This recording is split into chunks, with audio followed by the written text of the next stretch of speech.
أعوذ بالله من الشيطان الرجيم.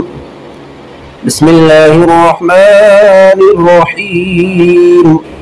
يا بني إسرائيل اذكروا نعمتي التي أنعمت عليكم وأوفوا بعهدي أوف بعهدكم وإياي فارهبون.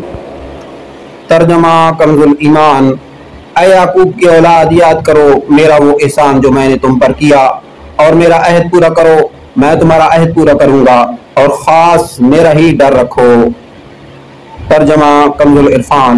اے یعقوب کی اولاد، یاد کرو میرا وہ احسان جو میں نے تم پر کیا، اور میرا عہد پورا کرو، میں تمہارا عہد پورا کروں گا، اور صرف مجھ سے ڈرو. تفسیر صراط الجنان. یا بنی اسرائیل،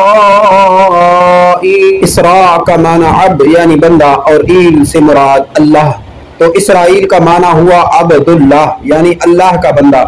یہ عبرانی زبان کا لفظ ہے اور حضرت یعقوب علیہ السلام کا لقب ہے. مدارک الباقا. عروج و زوال اور عزت و ذلت کا فلسفہ.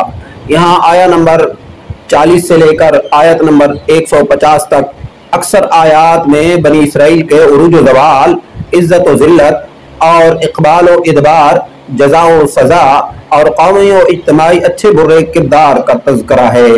پھر اسی بیان کو قرآن پاک میں بار بار دہرایا گیا ہے. اس بار بار کے تکرار میں ایک بڑی حکمت قوموں کے عروج و زوال اور عزت و ذلت کا فلسفہ سمجھانا اور مسلمانوں کو اس سے عبرت دلانا ہے. جس طرح بنی اسرائیل پیغمبروں کی اولاد ہونے، جلیل القدر انبیاء علیہم السلام کی امت ہونے اور تورات جیسی کتاب رکھنے کے باوجود اپنے اعتقاد و عمل کے بگاڑ پر ذلیل و رسوا اور مغلوب و مقہور ہوئی، جبکہ توبہ و رجوع اور نبی و کتاب کی تعلیمات پر عمل کرنے کی صورت میں معزز و غالب ہوئی، اسی طرح امت مسلمہ بھی اپنے عروج و زوال کے اسباب کو اسی آئینے میں دیکھ سکتی ہے. آج سب پوچھتے ہیں کہ مسلمان مغلوبیت، ذلت اور پستی کا شکار کیوں ہیں؟ قرآن میں بیان کردہ بنی اسرائیل کا قومی اور اجتماعی کردار اور موجودہ دور کے مسلمانوں کا قومی اور اجتماعی کردار سامنے رکھ کر موازنہ کر لیں، خود ہی سمجھ آ جائے گا کہ اگر بنی اسرائیل کو کانٹے بونے پر کانٹے ملتے تھے تو ہمیں کانٹے بونے کے بدلے میں آم کیوں ملیں گے؟ اذکروا نعمتی، میرا احسان یاد کرو. اس آیت میں نبی کریم صلی اللہ تعالی علیہ وآلہ وسلم کے زمانے کے یہودیوں کو مخاطب کر کے ان سے فرمایا، اے بنی اسرائیل، میرا وہ احسان یاد کرو جو میں نے تمہارے آباء و اجداد پر کیے، جیسے انہیں فرعون سے نجات دی، ان کے لیے دریا میں گزرگاہ بنائی، بادل کو ان پر صحبان بنا دیا، کھانے کے لیے ان پر من و سلوہ اتارا، ان کے لیے پانی کے چشمے جاری کیے، انہیں طاقتور قوموں پر فتح عطا فرمائی، اور توریت جیسی عظیم کتاب انہیں عطا فرمائی. اور میرا وہ احسان یاد کہ تمہیں اپنے حبیب صلی اللہ علیہ وسلم کا زمانہ عطا کیا، جن کی آمد کی بشارت تورات اور انجیل میں دی گئی ہے.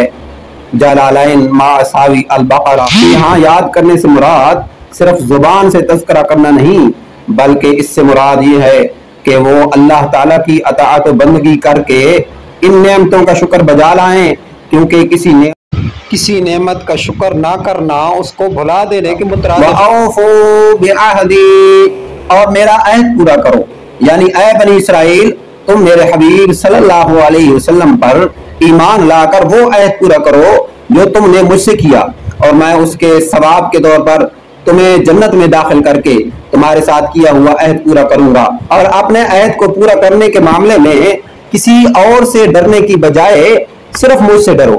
اس آیت میں جس عہد کا ذکر ہے اس کے بارے میں ایک قول یہ ہے کہ اس سے مراد وہ عہد ہے جو سورہ مائدہ میں یوں ذکر ہوا، وَلَقَدْ أَخَذَ اللَّهُ مِيثَاقَ بَنِي إِسْرَائِيلَ وَبَعَثْنَا مِنْهُمُ 12 نَقِيبًا وقال الله إني معكم لئن أقمتم الصلاة وآتيتم الزكاة وآمنتم برسلي وعزرتموهم وأقرضتم الله قرضا حسنا لأكفرن عنكم سيئاتكم ولأدخلنكم جنات تجري من تحتها الأنهار فمن كفر بعد ذلك منكم فقد ضل سواء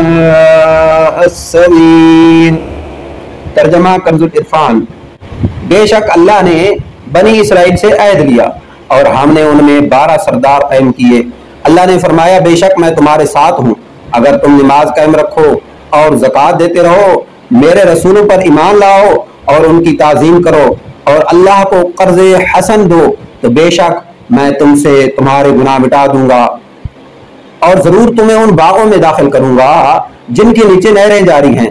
تو اس عہد کے بعد تم میں سے جس نے کفر کیا تو وہ ضرور سیدھی راہ سے بھٹک گیا۔ دوسرا قول یہ ہے کہ اس سے وہ عہد مراد ہے جو اللہ تعالیٰ نے حضرت موسیٰ علیہ السلام کے ذریعے بنی اسرائیل سے لیا کہ آخری زمانہ میں حضرت اسماعیل علیہ السلام کی اولاد میں ایک نبی کو بھیجنے والا ہوں، تو جس نے ان کی پیروی کی اور اس نور کی تصدیق کی جسے وہ لے کر آئے تو میں اس کے گناہ بخش دوں گا اور اسے جنت میں داخل کروں گا اور اسے دگنا ثواب عطا کروں گا۔